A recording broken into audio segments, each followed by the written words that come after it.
رمضان مبارک میں ہم اور آپ جو روزے رکھتے ہیں،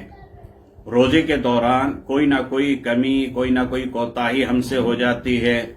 ہو سکتا ہے کسی بس زبان سے کوئی غلط بات نکل گئی ہو، کوئی جھوٹی بات نکل گئی ہو، کوئی کسی کو تکلیف پہنچانے والی بات ہمارے زبان سے نکل گئی ہو، تو اس کی تلافی کے لیے اللہ تبارک و تعالی نے ہر صاحب حیثیت مسلمان کے اوپر صدقہ فطر کو واجب قرار دیا ہے، اور یہ صدقہ فطر ہر صاحب حیثیت مسلمان پر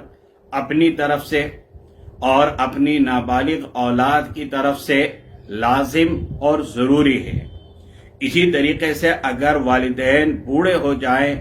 اور ضعیف ہو جائیں، کمانے کے لائق نہ ہوں اور ان کا خرچہ آپ ہی کے ذمے ہو، تو ان کی طرف سے بھی صدقہ فطر ادا کیا جائے۔ صدقہ فطر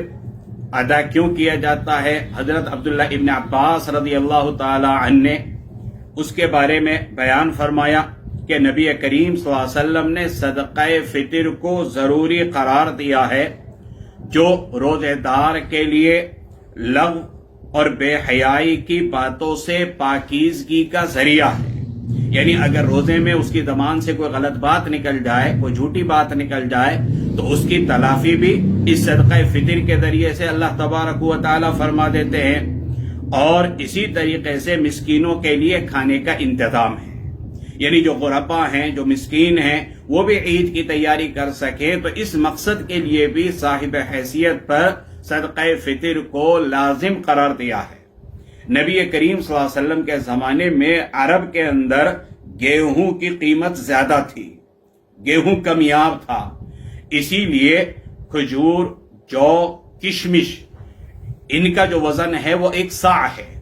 اور 1 صاع کا وزن ہمارے یہاں کے اعتبار سے احتیاط کے ساتھ 3 کلو 266 گرام ہے،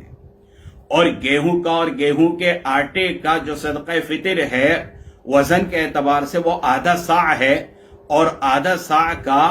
1 کلو 633 گرام کے قریب وزن احتیاط کے ساتھ بنتا ہے۔ اور آج کے ہمارے دور کے اندر گیہوں کی قیمت بہت کم ہے، کشمش، جو، چھوارا، منقع، ان کی قیمت زیادہ ہے۔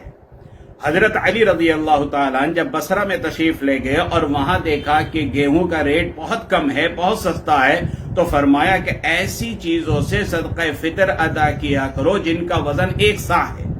اور 1 صاع جو وزن معتبر ہوتا ہے وہ جو میں، چھوارے میں، کشمش میں اور منقع میں ہوتا ہے۔ تو آپ لوگ اپنے اپنے علاقوں کے اعتبار سے دیکھیے کہ اگر آپ کھجور کے ذریعے سے صدقہ فطر دینا چاہتے ہیں تو آپ اپنے گھر میں کس قیمت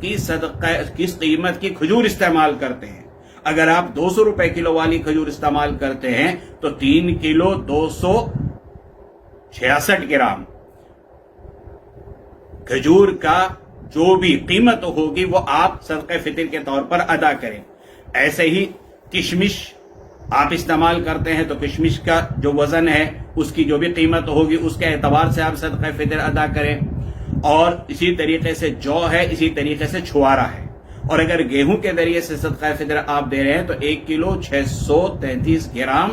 گیہوں یا اس کے آٹے کی جو بھی آپ کے علاقے میں قیمت بنتی ہو اس کے اعتبار سے صدقہ فطر ادا کریں۔ صدقہ یہ گناہوں کو بھی معاف کراتا ہے، مصائب اور پریشانیوں کے بھی حل کا ذریعہ ہے، اور اسی طریقے سے کوئی آدمی صدقے کی نیت سے صدقہ فطر کے علاوہ اور بھی اگر صدقہ کا اہتمام کرتا ہے تو اللہ تبارک و تعالی اجر کے اعتبار سے اس کی پرورش فرما کر بہت پہاڑ کے برابر اجر و ثواب ایک ایک کھجور کے بدلے میں عطا فرماتے ہیں۔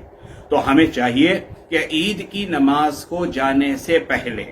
بلکہ اب چند ایام بچے ہیں، تو ابھی سے عید سے 3-4 دن پہلے ہی ہمیں صدقہ فطر ادا کر دینا چاہیے، تاکہ غربا بھی عید کی تیاری کر سکیں، نئے کپڑے بنا سکیں، اور اسی طریقے سے جو دوسری چیزیں عید کے لیے ہوتی ہیں اس کا بھی وہ اہتمام کر سکیں، اپنے بچوں کو بھی وہ نئے نئے جوڑے بنا کر دے سکیں۔ صدقہ فطر کا اہتمام کرنا چاہیے. یاد رکھیے اگر ہم نے عید کی نماز سے پہلے صدقہ فطر نہیں دیا تو یہ واجب ہمارے ذمے سے ساقط نہیں ہوتا, ہمیں دینا تو پڑے گا ہی, لیکن رمضان میں دیں گے تو اس کا اجر و ثواب زیادہ ہے, اور رمضان کے بعد دیں گے تو عام نفلی صدقے کا جو ثواب ہے وہ ہمارے نامہ اعمال میں لکھا جائے گا. تو رمضان کے ان آخری ایام کے اندر صدقہ فطر ضرور ادا کیجیے.